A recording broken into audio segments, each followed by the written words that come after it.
오늘 하나님 말씀 함께 보겠습니다. 오늘 함께 나누실 하나님 말씀은 요한계시록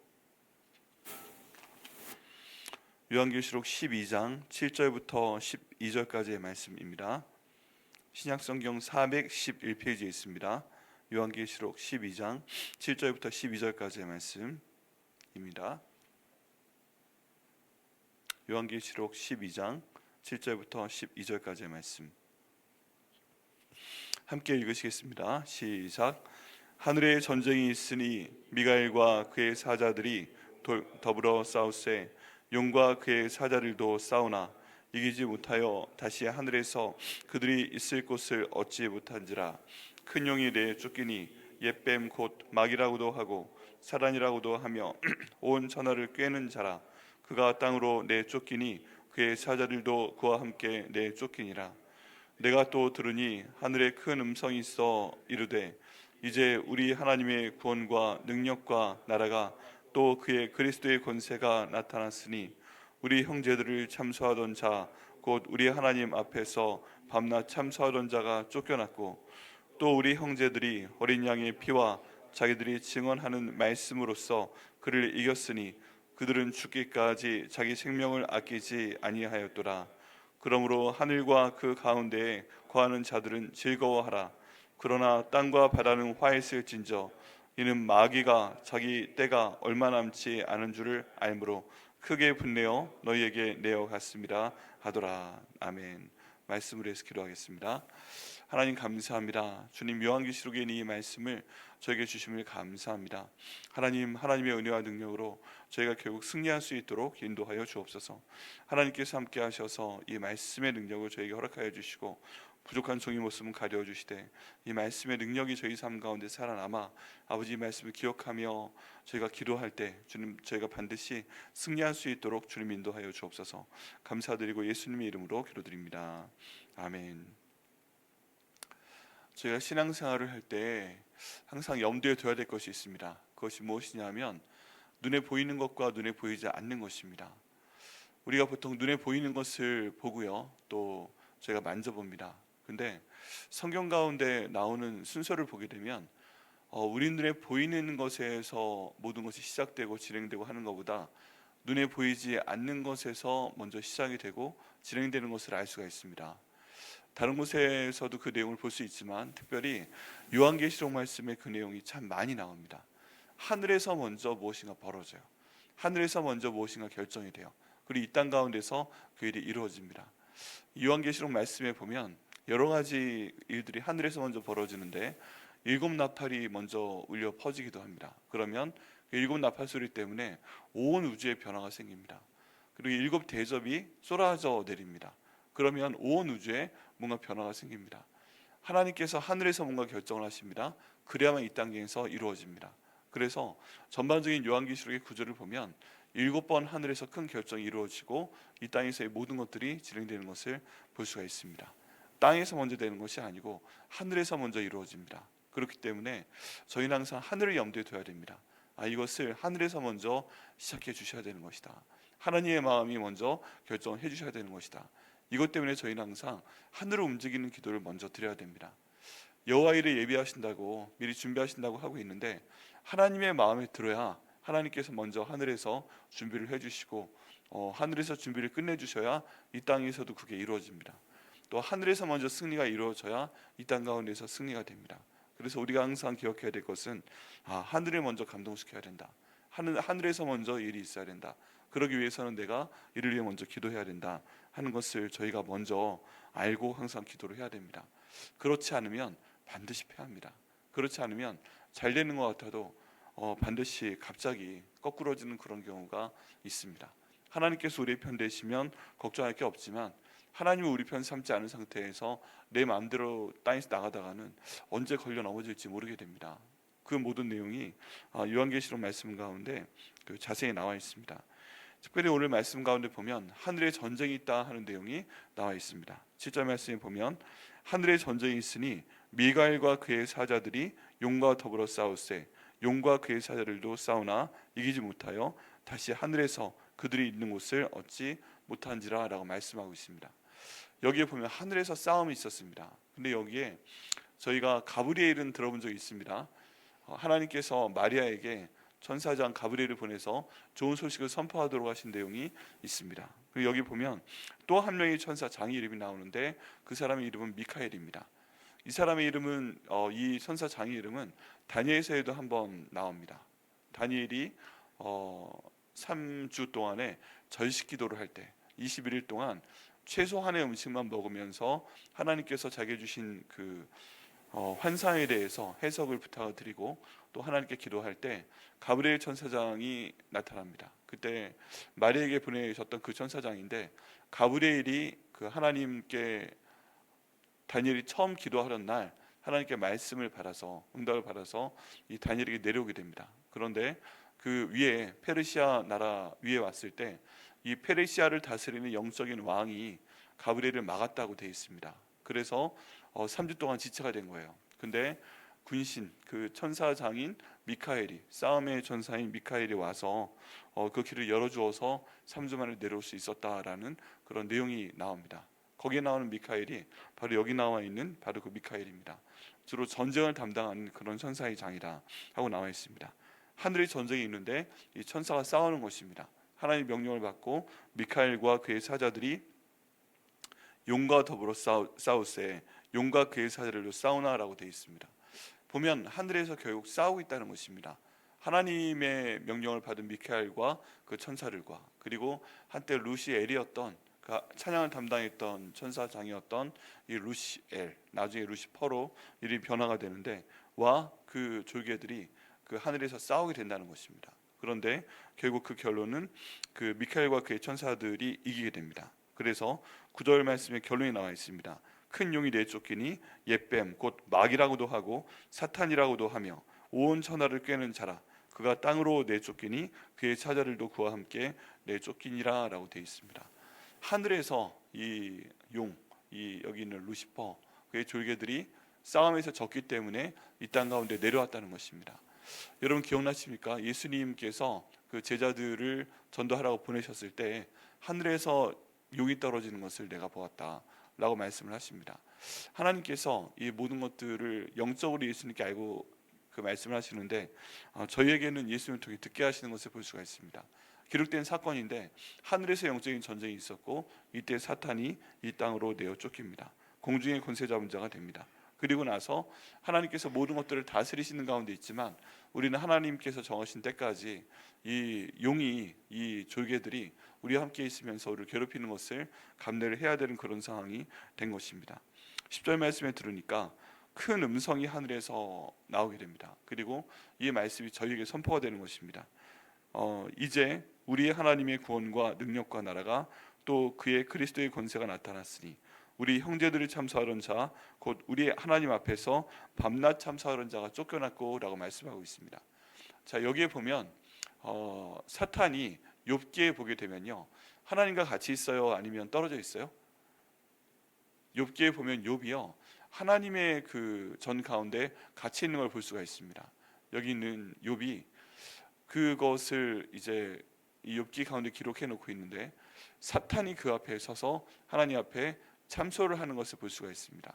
여기 참소하던 자라고 되어 있는데 하나님께서 계시고 그 가운데 사탄이 서서 욥을 보았느냐 저렇게 내 말을 잘 순종하는 자가 없다 말씀하시니까 이 사탄이 참소를 하는 겁니다.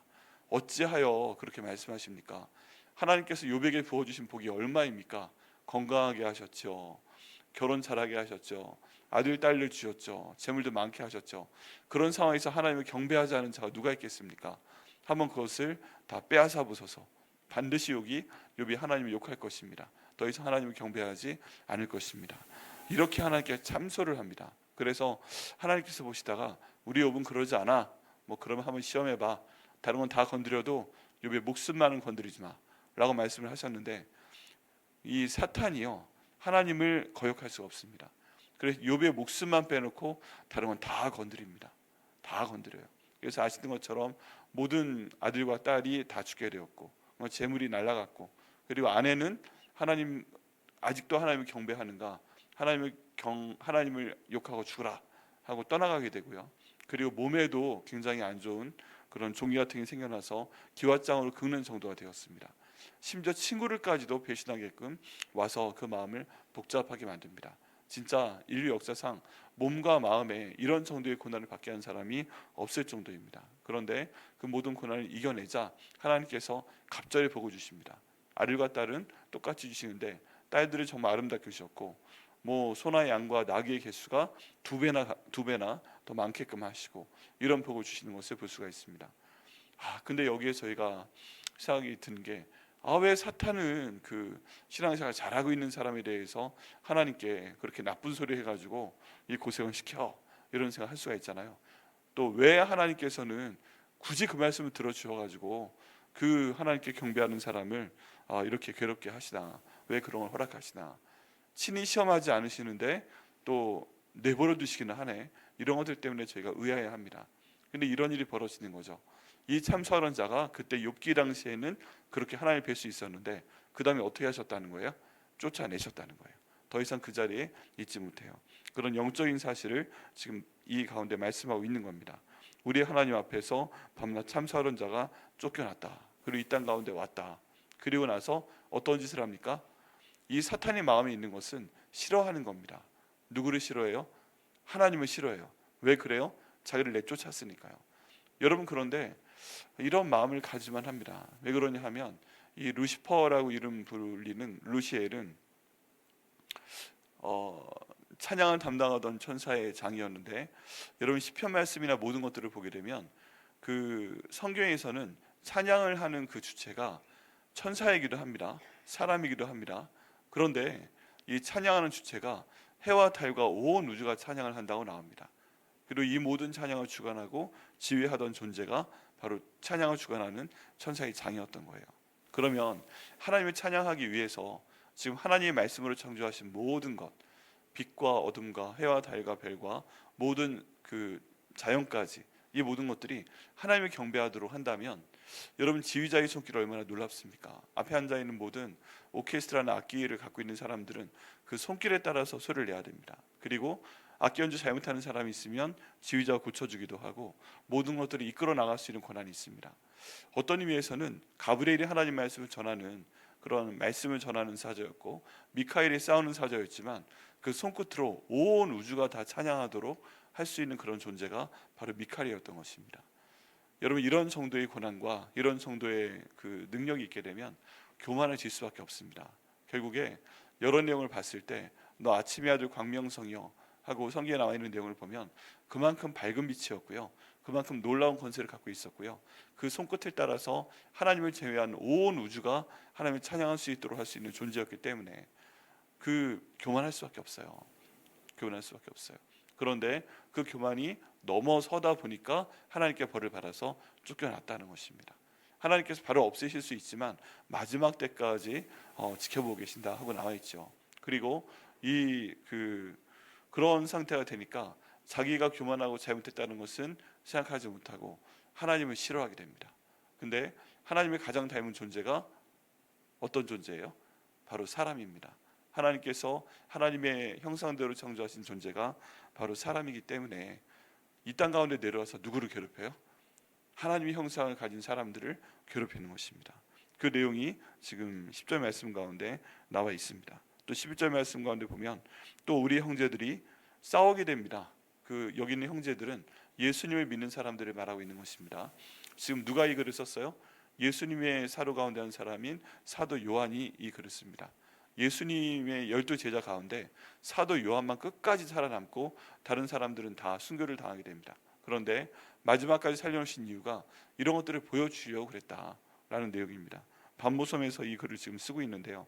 또 우리 형제들이, 사도 요한과 그 하나님 말씀을 전하는 모든 사람들이, 예수 그리스도의 부활을 전하는 그 사람들이, 여러분 예수님께서 부활하신 이후에 이제 베드로가 사도행전에 보면 사도들을 모아서 이야기를 하죠. 우리 가운데 한 명이 예수님 배신하고 죽었습니다. 그 사람은 가룟 유다였는데 이 사람의 직무를 대신할 자를 우리가 성경의 말씀대로 뽑아야 됩니다. 그리고 이 사람을 통해서 해야 될 게 있습니다. 그게 뭐냐 하면 부활하신 예수를 전하는 일을 해야 됩니다 라고 얘기를 하고 있습니다. 실제로 그 일을 하다가 예수님의 제자들은 다 순교를 하게 됐고요. 근데 여기 있는 사도 요한은 그 부활하신 예수님이 결국 이 땅을 통치하고 계시고 나중에 다시 오실 것입니다 하는 내용을 전하는 것을 볼 수가 있습니다. 순교하지 않게 내버려 두셨는데 결국 다시 오실 예수님에 대해서 이 사도 요한을 통해서 말씀하신 것입니다. 이 사도 요한이 요한복음에 자기 자신에 대해서 묘사한 그 별명이 있습니다. 그게 뭐냐 하면 주를 사랑하는 자라는 별명입니다. 자기 이름은 드러내지 않는데 주를 사랑하는 자라고 얘기하고, 또 예수님 최후의 만찬에서 예수님의 가슴에 기대서 예수님께 말씀도 듣고 또 예수님께 떡도 받아 먹으면서 예수님께 되게 친밀하게 남았던 사람이 여기 있는 사도 요한입니다. 심지어 베드로도 인정하고 배신할 사람이 누구인지 물어봐라 하고 베드로가 고개짓을 하니까 그걸 물어보는 사람도 사도 요한이었습니다. 어쨌든 다른 사람들은 스스로에 대해서 그런 표현을 쓴 적이 없는데 여기는 사도 요한은 예수님을 사랑하는 자, 예수님께 사랑받는 자라는 표현을 씁니다. 예수님을 너무 사랑해서 그런지 모르겠는데 하나님이 다른 사람들은, 예수님이 다른 사람들은 한 번들 다 배신했잖아요. 다 배신을 해서 그 십자가를 그 지시는 골고다 언덕 가운데 아무도 오지 않았습니다. 근데 사도 요한만은 거기 있었어요.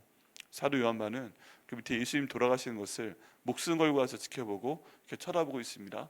그러니까 예수님께서 사도 요한을 내려다 보시고 어머니 보시면서 보라 내 어머니라, 보소서 아들이니이다 라고 말씀하시면서 육신의 어머니를 여기는 사도 요한에게 남겨두시는 것을 볼 수 있습니다. 이거 보면요, 전 그런 생각합니다. 이왕 예수님 사랑할 거면 끝까지 사랑하자. 그냥 제일 사랑하자. 그냥 내가 자평을 해가지고 내가 세상에 있는 사람 가운데 예수님 제일 사랑하는 사람이다 이렇게 얘기하는 게 남들 보기엔 우스워 보여도 실제로 예수님이 다른 사람들은 다 순교시키셨지만 여기는 사도 요한은 끝까지 살려주시는 걸 볼 수 있잖아요. 하나님 그렇게라도 될 수 있도록 하나님께서 복을 허락하여 주옵소서. 뭐 그런 기도를 저희가 해보게 됩니다. 근데 여기에 보게 되면 이 사도 요한과 형제들이 여기 있는 마귀들과 그 종들과 싸워서 이긴 무기에 대한 내용이 나옵니다. 정말 이 비밀 병기입니다. 최신 병기이고 마귀와 싸워 이길 수 있는 유일한 병기입니다. 그 말씀 11절에 보면요, 또 우리 형제들이 어린 양의 피와 자기들의 증언하는 말씀으로써 그를 이겼으니 라고 말씀하고 있습니다. 사단과 그의 종들과 싸워 이기는데 이 형제들이 싸울 수 있는 게 뭐예요? 첫 번째와 두 번째가 있습니다. 첫 번째는 어린 양 예수 그리스도의 피라고 나와 있습니다. 여러분, 저희가 보혈 찬양 많이 부르는데 저희가 이 땅 가운데서 저희를 회방하는 마귀와 싸워 이길 수 있는 무기는 우리 어린 양의 피입니다. 그래서 저희가 어린 양의 보혈의 능력을 확실히 알아야 되고 이 보혈의 능력을 선포해서 어떤 어려움의 순간에 이 마귀와 싸워 승리해야 됩니다. 이 하나님께서 어린 양의 보혈의 권세를 주시고 이 보혈의 권세를 사용하셔서 항상 승리하시는 여러분들 되시기를 예수님의 이름으로 축원합니다. 이게 정말 중요합니다. 저희가 무엇을 해도 이 땅 가운데서 아무리 지혜로운 사람도 하나님보다 밀어날 수 있는데 마귀보다도 밀어납니다. 아무리 탁월한 사람도 이 사탄보다도 밀어납니다. 그럴 수밖에 없어요. 그만한 영적인 존재인 거예요. 그래가지고 일부 아프리카나 또 유럽에서 어떤 사람들은 하나님께는 도저히 우리가 갈 수가 없다. 우리가 더럽고 우리 그렇게 살 수가 없다. 그러니까 차라리 두 번째 강한 자인 사탄이라도 섬기자 해서 태어난 게 사탄 숭배교회인 거예요. 이게 정말 참 가슴 아픈 일인데 하나님이 안 되니까 이인자라도 따르자 하고 주를 잘못하는 것이죠. 그런데 이 이인자를 이길 수 있는 유일한 방법은 우리 어린 양의 피입니다. 그래서 여러분 항상 저희가 기도할 때 예수 그리스도의 보혈로 저희를 덮어주옵소서 기도하는데요, 그 기도 많이 하셔야 됩니다. 저희를 불쌍히 여기주옵소서 기도하셔야 되는데요, 그 기도 많이 하셔야 됩니다. 어린 양의 보혈만 저희들의 희망인 줄 믿습니다. 저희들의 무기가 되는 줄 믿습니다. 마귀와 싸워 이길 수 있는 그 무기가 되는 줄 믿습니다. 어린 양의 피, 두 번째는요, 자기들이 증언하는 말씀으로써 그를 이겼으니 라고 되어 있습니다. 여러분, 자기들이 증언하는 말씀은 어떤 종류의 말씀일까요? 우리가 하는 말은 무엇을 증거하는 것일까요? 어린 양의 피를 증거하는 것입니다. 본체가 있는 거예요. 어린 양의 피로써 싸워 이길 수 있다. 근데 우리가 증언하는 말씀으로서 이긴다고 되어 있는데 이 증언하는 것은 무엇을 증거하는 것이냐? 증언하는 것의 목적어가 무엇이냐? 이 어린 양의 피를 증거하는 것입니다. 이 어린 양의 피를, 이 복음을 저희가 증거할 때 마귀와 싸워 이기는 것이다 라고 말씀하고 있습니다. 그래서요, 저희가 교회 안에서 모든 사역을 할 때 저희가 기억해야 되는 첫 번째 것은 이것입니다. 예수님이라면 어떻게 하실까? 우리가 어떤 사역을 하고 우리가 어떤 돈을 쓰고 우리가 누군가를 만나고 어떤 말을 하고 이 모든 것 가운데 예수님이라면 어떻게 하실까? 이걸 제일 먼저 생각하고 그대로 제가 생각하고 말하고 행동하면 이기게 됩니다. 그런데 그 내용의 핵심이 어린 양의 피예요. 근데 어린 양의 피가 왜 그 가운데 흘렀어요? 우리 구원하시기 위해 흘렀습니다. 이게 바로 복음이에요. 이 어린 양의 피에 대한 본질과 우리가 그 복음을 증거하는 말씀을 갖고 싸워 나갈 때 하나님께서 우리에게 승리하게 하시는 것을 믿습니다. 다른 것들이 아닙니다.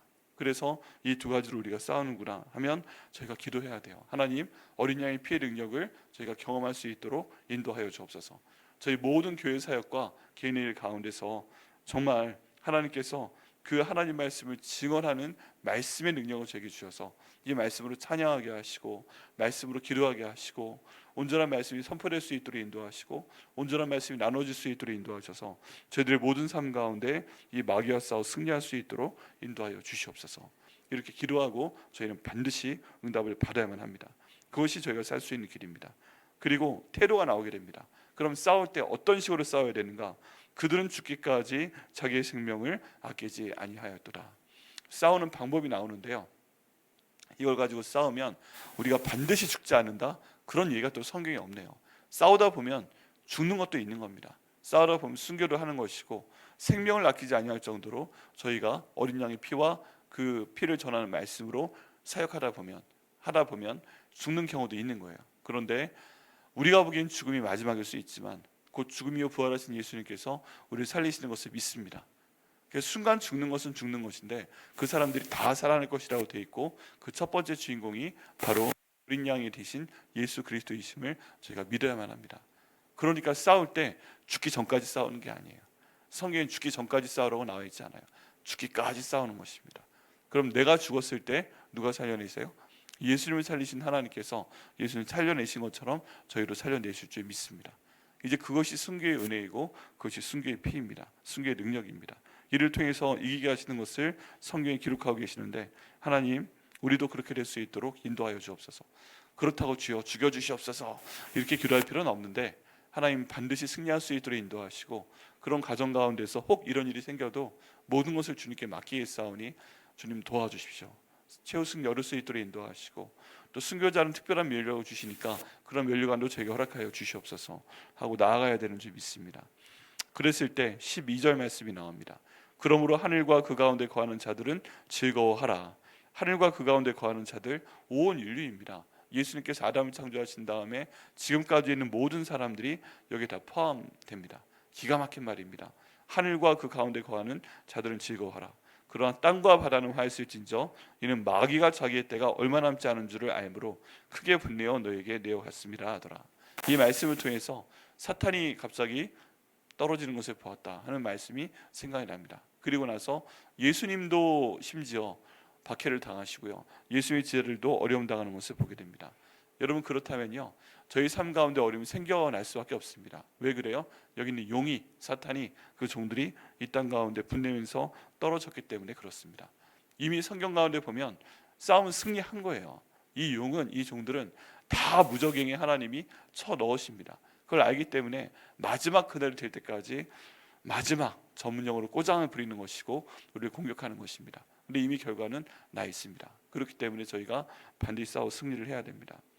여러분, 이제 저희 교회가 또 저희 가족이, 저희 개인이 내년을 준비하고 있는 그런 시점입니다. 기도해야 됩니다. 근데 저희가 소망을 품고 기도할 때 항상 그 옆에 어떤 존재를 생각을 해야 됩니다. 그게 뭐예요? 여기 지금 떨어진 사탄과 그 졸개들을 기억을 해야 됩니다. 마지막까지 발악을 할 겁니다. 그때까지 우리가 최후 승리 하나님께 주실 때까지 우리는 어린 양의 피와 또 어린 양을 증거하는 그 말씀을 갖고 반드시 싸워 승리를 해야 됩니다. 그렇기 때문에 지금부터 기도하시길 바랍니다. 하나님, 2023년 가운데도 이런 일이 있었지요. 그런데 그런 가운데서 저희 보호하시고 승리케 하여 주시면 감사합니다. 하나님, 2024년에도 지금 저희가 반드시 주님께 감사하며 또 기도하며 나갈 때 승리할 수 있도록 인도하여 주옵소서. 내년의 모든 이 영적인 전쟁 가운데서도 승리할 수 있는 한 해 될 수 있도록 인도하여 주옵소서. 싸움이 있는데 모르면 불행합니다. 있다고 알아야 됩니다. 싸울 줄 알고 싸움을 준비하며 나가서 반드시 승리하는 한 분 한 분 되시기를 예수님의 이름으로 축원합니다. 기도하시겠습니다. 하나님 감사합니다. 주님께서 오늘 말씀을 저에게 주시니 감사합니다. 주님, 하늘에서 벌어진 일을 저희가 말씀을 통해 알게 하여 주시니 감사합니다. 하나님, 결국 하늘에 전쟁이 있었고 이 전쟁을 통해서 하나님께서 승리하셨습니다. 사탄과 그 졸개들이 이 땅 가운데 내어 쫓겼습니다.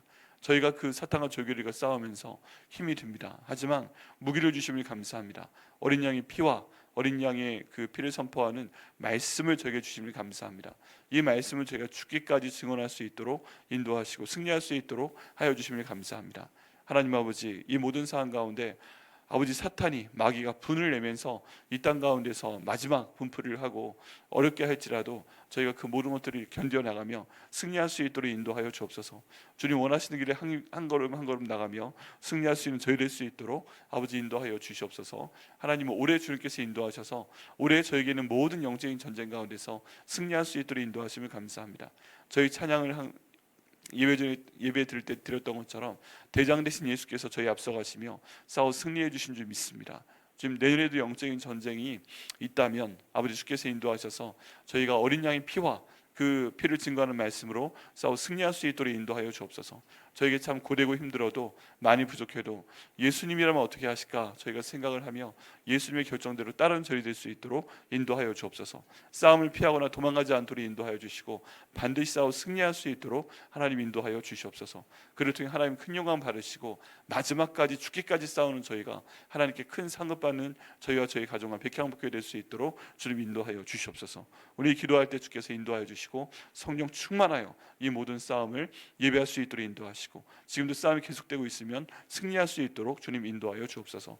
감사드리고 예수님의 이름으로 기도드립니다. 아멘.